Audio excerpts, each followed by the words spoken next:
ಹಲವಾರು ರೀತಿಯ ತೊಂದರೆಗಳಿಗೆ ತಾಪತ್ರಯಕ್ಕಂತ ಜನರನ್ನು ನೋಡಿದೊಡನೆ ನಾರದನಿಗೆ ಅನಿಸಿತು, ಈ ಭೂಲೋಕದ ಮನುಷ್ಯರಿಗೆ ನಾನು ಸಹಾಯವನ್ನು ಮಾಡಬೇಕು, ಉಪಕಾರವನ್ನು ಮಾಡಬೇಕು.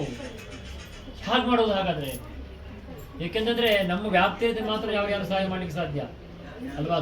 ದುರ್ಬಂಧವೇ, ನೀವು ಯಾರಿಗಾರು ಒಂದು ಸ್ವಲ್ಪ ಬಸ್ ಖರ್ಚಿಗೆ ಪೆಟ್ರೋಲಿಗೆ ಹಣ ಇಲ್ಲ ಅಂದ್ರೆ ನಿಮಗೆ ಕೊಡ್ಲಿಕ್ಕೆ ಸಾಧ್ಯ.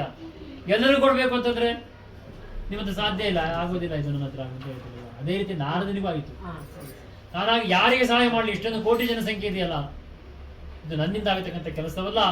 ಹರಿ ಕಾಯುವನು, ಮಹಾವಿಷ್ಣು ಎಲ್ಲರನ್ನ ಕಾಪಾಡುವನು.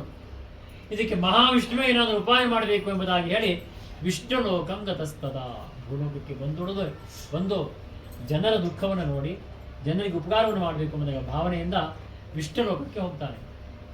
ವಿಷ್ಣು ಲೋಕದಲ್ಲೆಲ್ಲರೂ ಕೂಡ ಮಹಾನಾರಾಯಣನು ಯೋಗ ನಿದ್ರೆಯಲ್ಲಿ ಇರ್ತಾನೆ. ಇದ್ಯಾವುದು ಚಿಂತೆ ಬೇಡ ಎಂಬುದಾಗಿ ಹೇಳಿ ನಾರದ ಯೋಗ ನಿದ್ರೆಯಿರ್ತಕ್ಕಂತಹ ನಾರದ ಮಹಾವಿಷ್ಣುವನ ಯೋಗದಲ್ಲಿರ್ತಕ್ಕಂತಹ ಮಹಾವಿಷ್ಣುವನ ನೋಡಿ ಆತನ ಸ್ತುತಿಯನ್ನು ಮಾಡ್ತಾನಂತೆ. ಏನಂತಂದ್ರೆ, ನಮೋ ವಾಂಗ್ಮನಸಾತೀತ ರೂಪಾಯಾನಂತ ಶಕ್ತಿಯೇ ಆದಿ ಮಧ್ಯಾಂತ ಹೀನಾಯ ನಿರ್ಗುಣಾಯ ಗುಣಾತ್ಮನೆ ಸರ್ವೇಶ